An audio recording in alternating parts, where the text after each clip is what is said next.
ये श्री कृष्ण द्वैपायन का है कि बादरायण का है?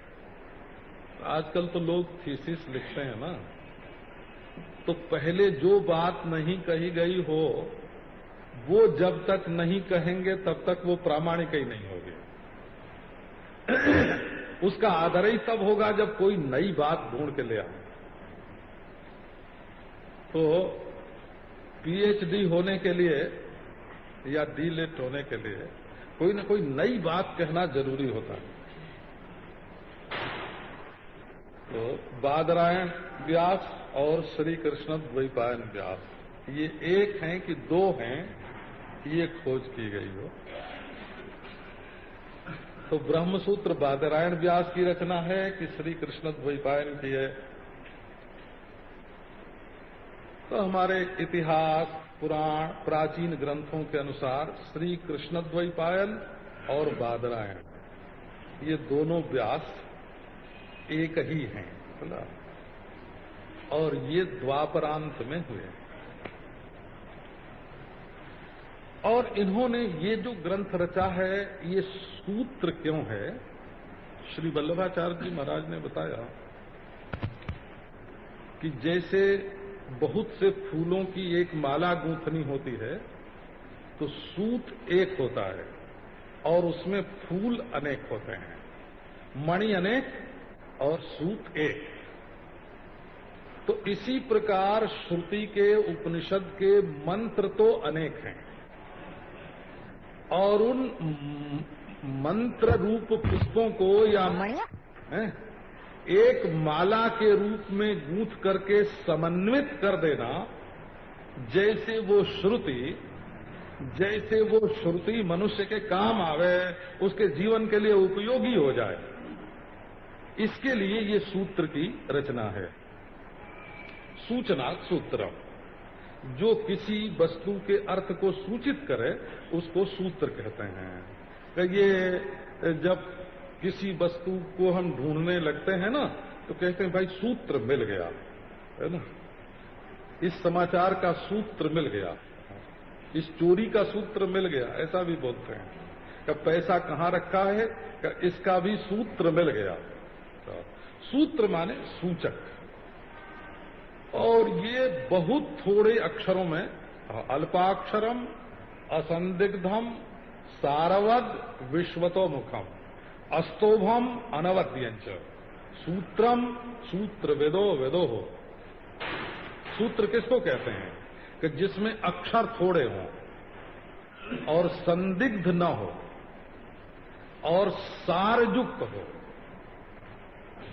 और पूर्वापर की ठीक ठीक परीक्षा करके कहा गया हो।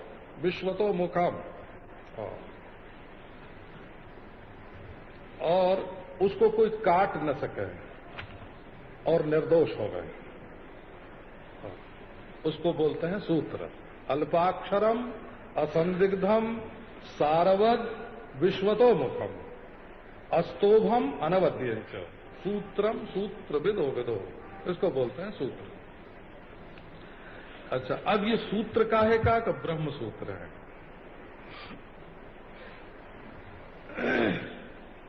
एक विनोद की बात आपको सुना दूं। हमारे एक परिचित महात्मा थे, तो कहते थे कि और सब शब्द जो होते हैं वो अधूरे अधूरे होते हैं, परंतु ब्रह्म शब्द बिल्कुल परिपूर्ण है। बोले कैसे परिपूर्ण है? ये शब्द हो शब्द, तो वो स्वर और वर्णों की गिनती करते थे, हैं? स्वर और वर्णों की गिनती करते थे। तो अ से लेकर के 16 तो स्वर होते हैं, बोला, और नारायण क से लेकर के 33 वर्ण होते हैं। तो जरा आप ब्रह्म शब्द की ओर देखते हो, तो ये ब जो है, ये व्यंजनों में से कौन सा अक्षर है? इसकी गिनती करके बताते थे। तो क च ट त है ना, ये 5 का 4 × 20 हो गया ना। और प फ ब 23वां अक्षर हुआ ब। और ऐसे गिनते थे वो। अच्छा, और र है, ब के बाद र है, तो उसको गिनो, वो कितना हुआ। तो प तक 25 हुए, प तक 25 हुए, और यह 26 और र 27। तो 27 और 23 कितने हो गए? 50 हो गए। अच्छा, अब देखो आगे क्या है, बोले हा, तो 8 होता है, य र ल व श ख स ह। 25 और 8 ये हो गया 33वां हो गया। कौन सा? हा। और 25वां है मां। इसको जोड़ दो, कितने अक्षर हुए कुल? 108। हाँ, है ना, 108। ऐसे जोड़ के बताते। तो ये आप लोगों को महात्मा लोग बैठे बैठे, है ना, ये महात्माओं का मनोराज्य है बोला, ये महात्माओं का मनोराज्य है। अच्छा, अब आपको एक बात और बताता हूं, जितने अच्छे, अब जैसे सीताराम, तो केवल राम 108 नहीं होगा हो। जब सीताराम को जोड़ोगे तो बिल्कुल इसी नियमानुसार वो 108 हो जाएगा। हाँ, उसमें स, ई, त, आ, है ना, र, आ और म, इतने अक्षर जोड़ने पड़ेंगे, स्वर वर्ण दोनों, 108। और राधिका कृष्ण दोनों को जोड़ोगे तब 108 हो जाएगा। राधिका कृष्ण दोनों को जोड़ो तो 108, और सीताराम दोनों को जोड़ो तो 108, और ब्रह्म अकेले ही 108। तो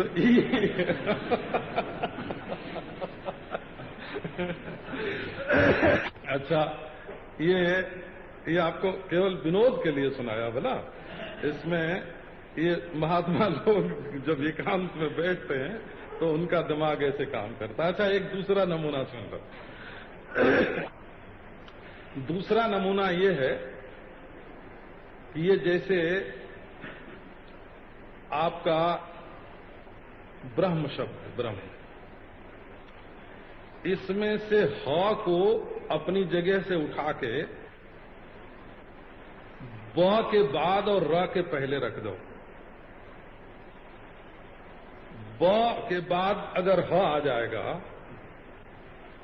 तो ब और ह, ब हलंत है ना, तो और ह भी हलंत है, और उसके बाद क्या है? र है, र, ब के बाद र है ना, तो ब और ह दोनों आधे आधे जब एक में मिल जाएंगे तो हो जाएगा भ, भ, और र तो रहेगा ही, और म अपनी जगह पर ज्यों का त्यों, तो क्या हो जाएगा?